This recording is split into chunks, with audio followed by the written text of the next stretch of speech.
Hello students, कैसे हो आप सभी। नमस्कार, आप सभी का स्वागत है आपके अपने प्यारे से यूट्यूब चैनल शौर्य पर।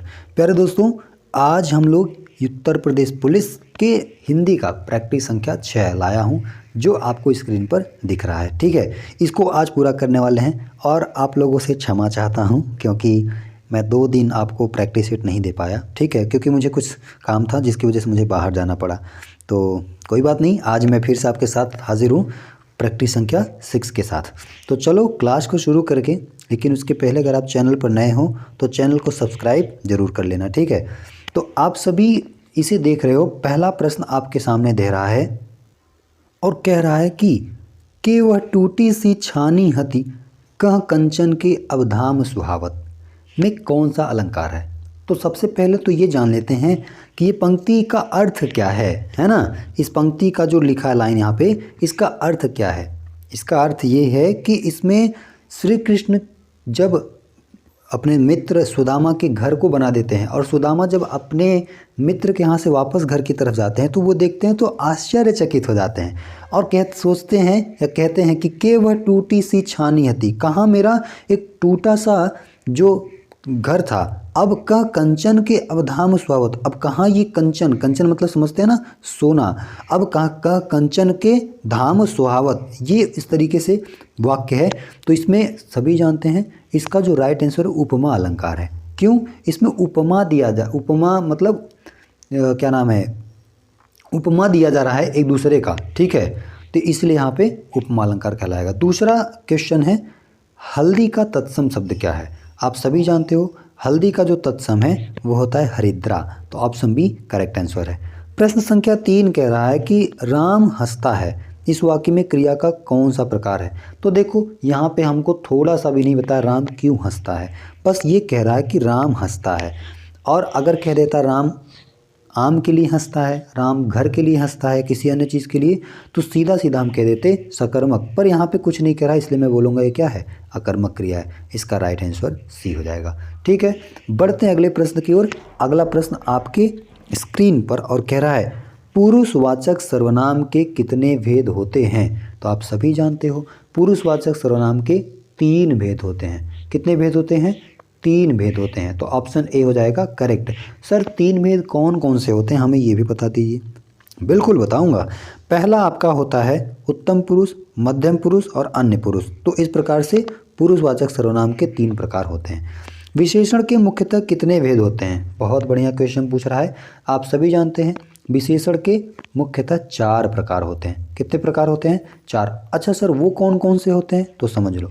गुणवाचक विशेषण, परिमाणवाचक विशेषण, संख्यावाचक विशेषण और उसके बाद जो क्या नाम है संकेतवाचक। ठीक है, तो इस प्रकार से विशेषण के 4 प्रकार होते हैं। आप सभी से अगला प्रश्न कर रहा है, निम्नलिखित में से कौन सा विशेषण नहीं है।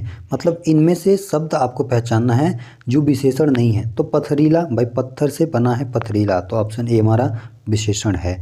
नमकीन नमक शब्द से बना है, बर्फ शब्द से बर्फीला नमक नहीं होगा। ठीक है, तो नमक इसमें नहीं है, इसलिए 6 का option number D correct answer है। अगला प्रश्न कह रहा है आप सभी से, किसी कार्य को करने या होने का बोध कराने वाले शब्द को क्या कहते हैं। बहुत ही प्यारा क्वेश्चन है। तो इसका जो राइट आंसर हो जाएगा वो हो जाएगा क्रिया। किसी कार्य के जो करने का बोध कराता है उसे क्या कहते हैं, क्रिया। काल नहीं कहते हैं, संज्ञा नहीं कहते, विशेषण नहीं कहते, इसे हम क्रिया कहते हैं। आगे प्रश्न संख्या 8 कह रहा है, निम्नलिखित में से क्या काल कहलाता है। मतलब काल की परिभाषा पूछ रहा है आप सभी से, कितना प्यारा बात है। काल की परिभाषा सभी जानते हैं, किसी कार्य के घटित होने में जो समय लगता है ना, उसी को काल कहते हैं। इंग्लिश में हम सभी जानते हैं भैया, बचपन से पढ़े हो, टेंस कहते हैं। ठीक है, तो इसका राइट आंसर ए हो जाएगा। प्रश्न संख्या 9 कह रहा है, मेवाती किस वर्ग की बोली है। बहुत ही प्यारा क्वेश्चन। मेवाती, अरे आपने देखा नहीं है मेवाड़, मेवाड़ कहाँ है, आप सभी जानते हो राजस्थान में है ना। वहाँ का गाना भी तो है, मारो मेवाड़ी सरकार, ऐसे करके। किसके लिए है वो, महाराणा प्रताप के लिए।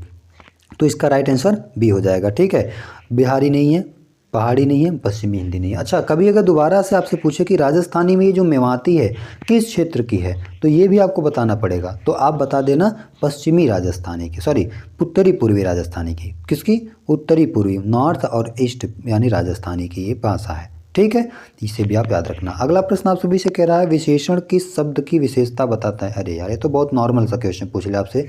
विशेषण जो है वह संज्ञा और सर्वनाम की विशेषता बताता है। तो इसमें तो भाई संज्ञा ही दिया है, सर्वनाम दिया नहीं है, इसलिए ऑप्शन ए करेक्ट आंसर है। ठीक है, 11 नंबर कह रहा है कर्म के आधार पर क्रिया के कितने भेद होते हैं। अरे वाह, बहुत ही बेहतरीन क्वेश्चन है। कर्म के आधार पर क्रिया के 2 भेद होते हैं और सभी जानते हो कि अकर्मक होते हैं और दूसरा क्या होता है, सकर्मक होता है। ठीक है, तो इसका राइट आंसर ये हो जाएगा ऑप्शन डी। व्याकरण में काल का क्या अर्थ है। अरे भाई, व्याकरण में काल का समय अर्थ है, और क्या है, मृत्यु थोड़ी ना, पीड़ा थोड़ी ना, अंत थोड़ी ना। काल का मतलब होता है समय। राइट आंसर बी हो जाएगा। ठीक है, अगला प्रश्न आपसे कह रहा है यह ताले की चाबी है, इसमें जो रेखांकित है यानी ताले की चाबी का कौन सा कारक होगा। कारक पूछ रहा है आपसे। और यहाँ पे सभी जानते हैं कि जो किसी के लिए देने का बोध हो, यानी जहाँ पे का की के ये सब आ जाए, यानी जिसका विभक्ति चिन्ह का की के हो, तो उसे हम सब कहते हैं संप्रदान कारक। ठीक है, तो राइट आंसर ए हो जाएगा इसका। प्रश्न संख्या 14 आप सभी से कह रहा है निम्नलिखित में से कौन सा शब्द पुल्लिंग है। वाह, बहुत बढ़िया प्रश्न है। कौन सा शब्द पुल्लिंग है आपको पहचानना है। पहला भावदिया, दूसरा माफ करना भवदिया, दूसरा डिबिया, तीसरा साध्वी और चौथा संचालक। तो कह रहा है पुलिंग। तो पुलिंग के लिए आप सभी जानते हैं संचालक हमेशा पुलिंग शब्द है। डिबिया डिब्बा से बना है, भवदीय से भवदिया बना है, साधु से साध्वी बना है, इसलिए राइट आंसर हमारा डी हो जाएगा। संचालक इसका स्त्रीलिंग क्या होता है, संचालिका। तो बहुत बढ़िया। आगे प्रश्न संख्या 15 कह रहा है देसील बना सब जन मिठा तय तैसन जपाओ अवहट्ठा। इसमें किस प्रकार का यह प्रसिद्ध कथन है, यानी किसका प्रसिद्ध कथन है, आपसे ऐसा पूछ रहा है। तो ये जो कथन है ना, ये विद्यापति जी का है, स्वयंभू का नहीं, मंजू का, सरहपा का नहीं, बल्कि किसका है, विद्यापति। तो इसका भी आप राइट आंसर सी मारोगे, याद रखना, बहुत इंपॉर्टेंट क्वेश्चन है। आगे प्रश्न संख्या 16 आप सभी से कह रहा है कि अर्वाचीन का विलोम क्या होगा। पूछ रहा है कि अर्वाचीन का विलोम क्या होगा। तो आप सभी जानते हैं अर्वाचीन का विलोम हमेशा प्राचीन होता है ना, क्या होता है, प्राचीन। तो करेक्ट आंसर इसका ऑप्शन नंबर बी हो जाएगा। ठीक है, option number B, very good. आगे प्रश्न संख्या 17 कह रहा है कि कुंवर नारायण की किस कृति पर उन्हें व्यास पुरस्कार मिला था। बहुत बढ़िया क्वेश्चन है, इससे आप लोग एकदम अच्छे से तैयार रखना। तो कुंवर सिंह को जो पुरस्कार मिला था ना, उनको इनके एक क्या नाम था, काव्य लिखा था, या बोल सकते हैं कृति लिखा था, जिसका नाम था कोई दूसरा नहीं। तो राइट आंसर हो जाएगा ए। ठीक है, आगे आप सभी से प्रश्न संख्या 18 कह रहा है कि इसमें से कौन सा शब्द पुल्लिंग है। आपको पुल्लिंग पहचानना है। तो दया ये भी स्त्रीलिंग है, भाषा भी स्त्रीलिंग होती है, माया भी स्त्रीलिंग है, इसलिए इसका राइट आंसर क्या हो जाएगा, डी। तो 18 का डी आप मार देना करेक्ट। ठीक है, आगे कह रहा है 19 चिरजीवो जोरी जुरे क्यों न स्नेह गंभीर को घटी भानुजा वे हलदर के वीर। इसमें कौन सा अलंकार है। तो इसमें श्लेष अलंकार है। क्या है, श्लेष अलंकार। तो ऑप्शन डी हो जाएगा करेक्ट। आगे प्रश्न संख्या 20 कह रहा है हिंदी भाषा का आरंभ कब से हुआ है। बहुत बेहतरीन क्वेश्चन है। तो हिंदी भाषा का जो आरंभ हुआ था वो हुआ था 1000 ईस्वी के समय, ईसा पूर्व नहीं, माफ़ करना, 1000 ईस्वी के समय। तो इसका राइट आंसर सी हो जाएगा। आगे कह रहा है कि सन 1968 में, कब, 1968 में किस साहित्यकार को ज्ञानपीठ पुरस्कार दिया गया था। तो अभी हाल में ही ज्ञानपीठ पुरस्कार भी बहुत सारे मिले हैं, व्यास सम्मान भी मिले हैं, साहित्य पुरस्कार का वितरण भी हुआ है। तो आप इसको भी थोड़ा सा करंट में तैयार रखना, यहाँ से भी क्वेश्चन पूछता है। तो किसको मिला था। तो इसका राइट आंसर हो जाएगा सी, सुमित्रानंदन पंत जी को 1968 में मिला था। ठीक है, और इसके बाद 1965 में इन्हें ज्ञानपीठ पुरस्कार मिला था, ये भी आप याद रखना। आगे कह रहे हैं कि नंददास इसमें से किस ग्रंथ के लेखक हैं। तो नंददास जो लेखक हैं वह हैं रस मंजरी के। ठीक है, इसको आप याद रखना है। इनसे 2 नंबर देख लो, आप लगातार प्रैक्टिस करते जा रहे हो और आपको क्वेश्चन पे क्वेश्चन इस प्रकार का मिल रहा है, तो इसका भी आप राइट आंसर याद रखना। ठीक है, अगला प्रश्न आप सभी के सामने कह रहा है कि इनमें से कौन सा माल गोदाम शब्द के समास विग्रह का सही अर्थ है। माल गोदाम के लिए सही विकल्प पूछ रहा है, माल से गोदाम, माल बनाने के लिए गोदाम, माल के लिए गोदाम, माल और गोदाम। तो सभी जानते हैं कि जो माल गोदाम शब्द है ना, इसका मतलब है कि माल के लिए गोदाम, कोई सामान रखना है उसके लिए गोदाम क्या हो सकता है। अच्छा, मुझे आप सभी बताओ कि ये जो गोदाम है, ये गोदाम लिखा किसने था। गोदान, माफ़ करना है, गोदाम नहीं, गोदान। सभी जानते हैं कौन लिखा था, मुंशी प्रेमचंद्र। कौन लिखे थे, मुंशी प्रेमचंद्र। तो इसे भी आप याद रखना। ठीक है, आगे बढ़ते हैं। अब प्रश्न संख्या 24 आप सभी से कह रहा है कि दिए गए वाक्य के लिए अनावश्यक परिसर्गों को हटाकर सही वाक्य छांटें। छत व छत पर से नीचे को गिर पड़ा। तो भाई साहब वह छत पर से नीचे को नहीं गिरा बल्कि वह छत से नीचे गिर पड़ा। तो इसका राइट आंसर क्या हो जाएगा? बी। तो आप इसे भी आप अच्छे से मार लेना करेक्ट। ठीक है, आगे प्रश्न संख्या 25 कह रहा है लोकोक्ति और उसके सही अर्थ वाले जोड़े के विकल्प का पहचान कीजिए।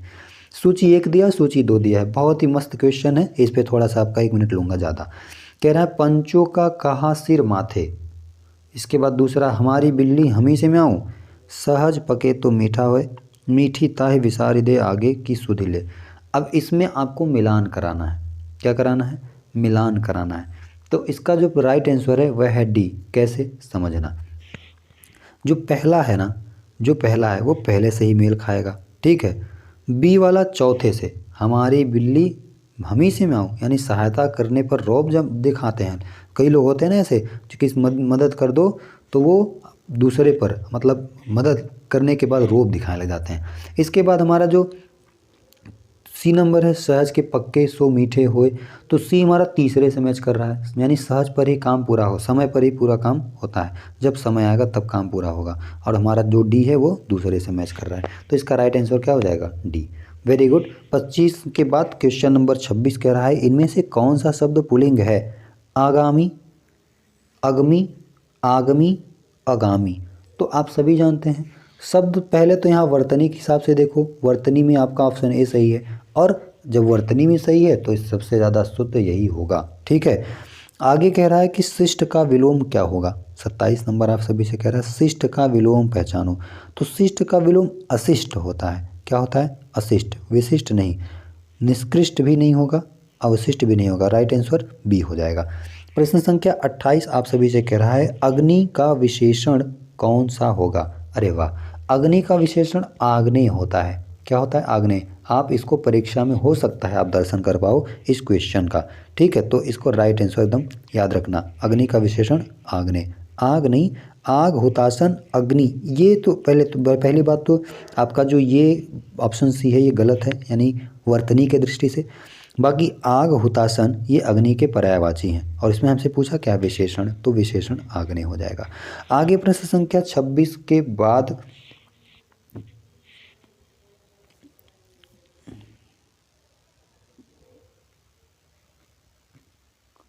आगे आप सभी से प्रश्न संख्या 29 कह रहा है पंच परमेश्वर किस रचनाकार की प्रथम कहानी मानी जाती है? तो पंच परमेश्वर जो लिखे थे ना वो लिखे थे आपके मुंशी प्रेमचंद्र। इनकी ये प्रथम कहानी है। तो इसको बहुत बहुत बहुत मोस्ट इंपॉर्टेंट क्वेश्चन है मैं तो कहूँगा। ठीक है, इसे एकदम घोर के पी जाओ आप लोग कि पंच परमेश्वर किसकी रचना है? तो सबसे पहले मुंशी प्रेमचंद्र की। और कैसी रचना है? इनकी प्रथम कहानी है। आगे प्रश्न संख्या 30 कह रहा है जिसके पास कुछ भी न हो उसे क्या कहा जाता है? कह रहा है कि जिसके पास कुछ भी न हो उसे क्या कहा जाता है? अकिंचन, दरिद्र, विनीत, गरीब। तो भाई साहब दरिद्र उसे कहा जाता है जिसके पास सब कुछ है तो पर वो उसका सही ढंग से प्रयोग नहीं करता, उसे हम दरिद्र कहते हैं। कभी कभी लोग कहते हैं पूरा दरिद्र हो क्या यार। ठीक है, तो इसका हो जाएगा अकिंचन। जिसके पास कुछ भी नहीं होता उसे क्या कहते हैं? अकिंचन। अब प्रश्न संख्या 31 आपसे कह रहा है कि य, र, ल, व किस वर्ग के व्यंजन हैं? वर्गीय व्यंजन में आते हैं तो सभी को पता है, पर इन्हें कहा क्या जाता है? ऊष्म, ओष्ठ, तालव्य या अंतःस्थ? तो भाई अंतःस्थ कहते हैं। ऑप्शन नंबर ए इसका करेक्ट व्यंजन क्या नाम है उत्तर है।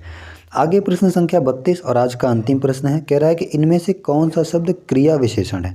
तो इसका उत्तर मैं नहीं बताऊंगा, इसका उत्तर आप सभी हमें कमेंट करके बताओगे। अगर आपका कमेंट आता है तो मैं ये समझूंगा कि यू वॉच टिल वीडियोस। ठीक है, आपने पूरे वीडियो को देखा और मुझे बहुत खुशी होगी। ठीक है, और याद रखना जितने भी प्रैक्टिस मैंने कराए वो सारे आपकी परीक्षा में बहुत काम आने वाले हैं। ठीक है, जितना क्वेश्चन मैंने 32 करके देखोगे तो 6वां प्रैक्टिस सेट था अब तक के। अगर आप टोटल ऐड करोगे तो लगभग 32 गुणे 6 अगर किया जाए तो 192 क्वेश्चन लगभग आपने पूरा अभी तक के टोटल प्रैक्टिस सेट को अगर दिया जाए तो आपने 192 क्वेश्चन तैयार किए, जिनमें से कुछ क्वेश्चन रिपीट भी हुए हैं। ठीक है, तो परीक्षा में भी इसी तरीके से आने वाला है। तो इसलिए मेरा वीडियो अगर आपको अच्छा लगे तो अपने दोस्तों के साथ शेयर ज़रूर करना और अन्य ग्रुप में भी शेयर करना।